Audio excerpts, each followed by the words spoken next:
Ne gjithë njerëzit kemi nevojë sot për një shembull. Ai shembull më i mirë është profeti alayhis salatu wasalam, por krahas shembullit tonë të mrekullueshëm që është Muhamedi alayhis salatu wasalam, ne kemi dhe sahabët, shokët e ngushtë profetit alayhis salatu wasalam, të cilët u edukuan, u rritën, u mësuan nga vetë profeti alayhis salatu wasalam. Sahabët, të nderuar vëllezër, ishin ata të cilët sakrifikuan, dhanë jetën e tyre për Islamin, për profetin alayhis salam, sakrifikuan pasojat e tyre, jetën e tyre, gjithçka që kishin të shtrenjtë, vetëm që Islami të ecte përpara dhe të përhapej. Andaj dhe sahabët për ne janë një shembull model, shembull tyre e mrekullueshme që ne t'i marrim si shembull dhe të mësojmë prej moralit të tyre, të mësojmë prej edukatës tyre, prej sjelljeve të tyre, se si ata kanë bërë politikën në Islam, se si ata kanë bërë për hapur Islamin, se si ata kanë kuptuar Kur'anin dhe hadithin e profetit sallallahu alaihi wasallam. Prandaj janë të rëndësishëm sahabët në jetën tonë, sepse janë ura lidhëse ndërmjet nesh, ummetit Islam dhe Muhamedit sallallahu alaihi wasallam.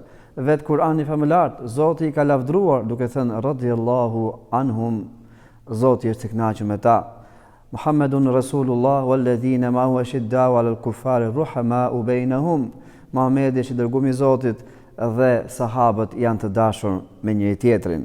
Wa yu'thiruna 'ala anfusihim walau kana bihim khasasa. Sahabët ishin ata të cilët i jepshin përparësi njëri tjetrit. Pra kishin moralin e dhënies, kishin moralin e dhënies përparësi ndaj tjetrit. Nuk kishin tafmaqar, nuk kishin që kishin smira apo ligësi, por ishin shembull më i mirë, sikur se thot profeti alayhis salatu wassalam, që Zoti xhelle xhelaluhu kur pa zemrat e gjithë krijesave të tij, dalloi zemrat më të mirë të njerëzimit që ishte zemra e Muhamedit sallallahu alaihi wasallam. E pastaj kur vështroi për zyteri, pa që zemrat më të bukura, më të mira mbas profetit alayhis salam ishin shokët e tij. E çfarë do më shumë se kaq. Andaj dhe ne besimtarët duhet të ndjekim rrugën e tyre, mesazhin e tyre, jetën e tyre. Profeti alayhis salatu wasalam ka thënë që aleikum bi sunnati wa sunnati khulafa'ir rashidin. Ndiqni, kapuni fort pas sunetit, traditës time dhe traditës sjelljes së halifëve të drejtë, Ebu Bekrit, Uthmanit, Omerit dhe Aliut, e shumë sahabë të tjerë. Profeti alayhis salatu wasalam çfarë thotë? La tasubbu ashabi, mos i shani shokët e mi. Si thon dietarët që sahabët i duan vetëm ata që janë besimtarë të sinqertë dhe urrejnë vetëm ata që janë hipokrit dhe zindikë të dalë për fesë. Thot Abdullah ibn Mas'udi radhiyallahu anhu, ishin krijesat më të mira që kanë ekzistuar në tokë. Kuntum khayra ummatin ukhrijat lin-nas ta'muruna bil ma'rufi wa tanhauna 'anil munkar.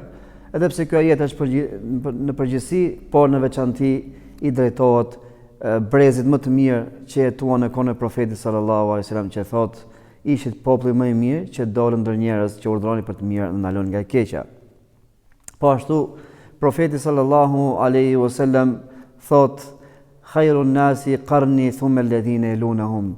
Njerëzit më të mirë janë ata që ishin të kohës time, pra sahabët.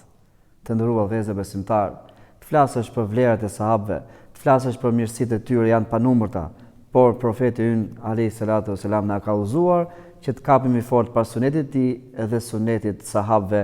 Le të jenë ata sahabët shembull për ne, brezin e ri, të jenë shembull për ne ummetin ton për këtë kohë. Nëse ne kërkojmë model, kërkojmë një shembulltyr të vërtet, një model suksesi, le të gjejmë atë tek jeta e sahabëve.